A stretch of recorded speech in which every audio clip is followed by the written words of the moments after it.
Hello everybody, today we're going to talk about the nubs, a new theory for what the nubs are, and I made a video about 6 months ago in which I said these are obviously for joining, because if you look at Stonehenge, there are also nubs there on the stones and they're used for joining other stones, they're used for holes or joining.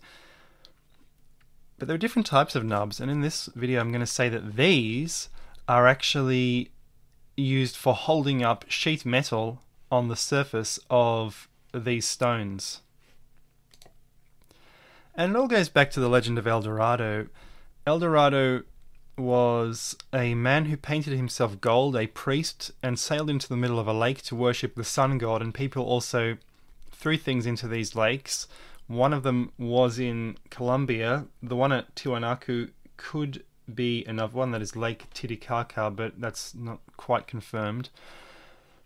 And this was confused with a city. People thought El Dorado must be a city. They weren't looking for the city of gold, but in fact there were a bunch of legends out there and they've all combined.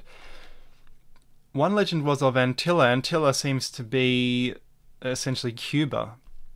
And this was known about long before Columbus. The Viracochas had travelled from Europe or from somewhere in ancient times, and all of their, or most of their surviving information about the Caribbean was passed down to Columbus.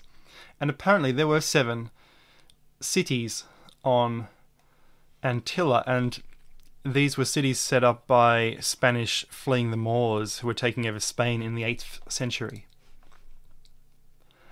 And Antilla was always placed basically outside the Pillars of Hercules, because that's the only room you have to place America on a medieval map, which is, I suppose, why they placed Atlantis right in front of the Pillars of Hercules. If you look at the maps from Solon's time, they were not much better than this, and that's why they placed Atlantis here. Now, Antilla is on the same latitude as the Pillars of Hercules, so that might have been mixed up with Atlantis. It's also a fairly good Atlantis candidate, because that land did sink after the Ice Age, the rising oceans, but I think it's too far away to have made war with Athens, so I prefer something a bit closer for Atlantis.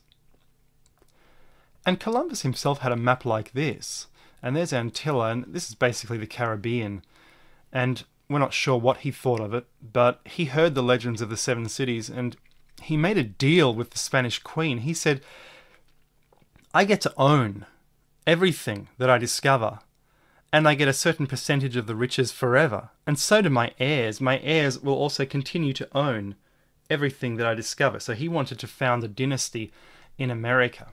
And the Queen said, why not? Sounds like a good plan.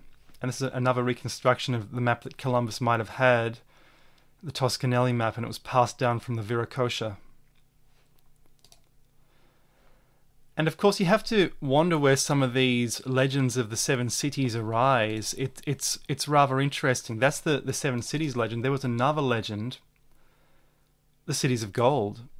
And there was a failed Navarrese expedition, and they went into the southern United States, all these territories. And when the survivors got back to Spain, they told stories of cities of gold.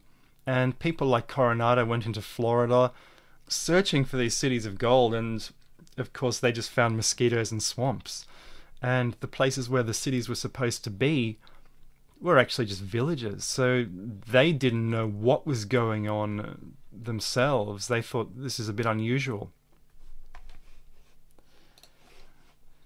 Now, this is an old picture of the Inca world, and you see even 3 different types of construction. This one and this one have the nubs. Here, I think these nubs could have been for joining. This could have been for stones in a corridor, and this could have been used for joining wall stones. You see there are wall stones here, but then again you have nubs like this, and we're not sure what they're for.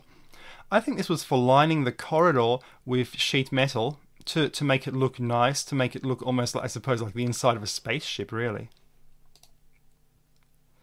And again, you see things like this, and I think they were for holding up sheet metal. So these would have resembled the cities of gold. Now, these are not in the southern United States, but then again, the cities of gold were not found in the southern United States. They were a legend picked up from elsewhere. And again, these could have been used for joins or hanging up reliefs on this wall, which would have, I think they would have been beaten sheet metal, because we have a lot of beaten sheet metal which is still in museums from that time. And this is how I came to the idea of this. There are 3 walls, and I thought of the 3 walls of Atlantis. Now bear in mind that Atlantis controlled the trade of orichalcum coming from America. I think orichalcum, the key ingredient was zinc, and they couldn't get that in Europe. I think they were getting that from the American mines, and the Atlanteans were controlling the influx into Europe of basically brass. That's what it was. Orichalcum may have been a red form of brass. And there was the legend of walls covered in metal, which was associated with Atlantis. But because it was associated with Atlantis, it could have been associated with America as well. De facto association with Antilla, and all the legends begin to be combined. Here you have 3 walls. So I was thinking, could the first wall have been brass, then tin, then gold, as mentioned by the Egyptians as relating to the Atlanteans? And bear in mind, the Egyptians seem to have used geopolymer. They seem to have had knowledge of the Inca world. They had knowledge of tobacco and cocaine, the cocaine mummies. This is just unbelievable stuff. So they would have seen cities in America. They would have known what they looked like. And this would have found its way into the Atlantis legend. Now, not all of these have nubs, and some of them have even reverse nubs, so I'm not sure what's going on with that. But these could have held up sheet metal. And some of the sheet metal could well have been gold. So are we looking here at one of the 7 cities, or even one of the famous cities of gold? And in fact, we can identify which cities would have been the cities of gold by seeing which cities had the nubs on the sides to hold up the metal. So this can even give us the locations of these cities. Anyway, guys, I hope that was enjoyable. Thanks very much. See you next time.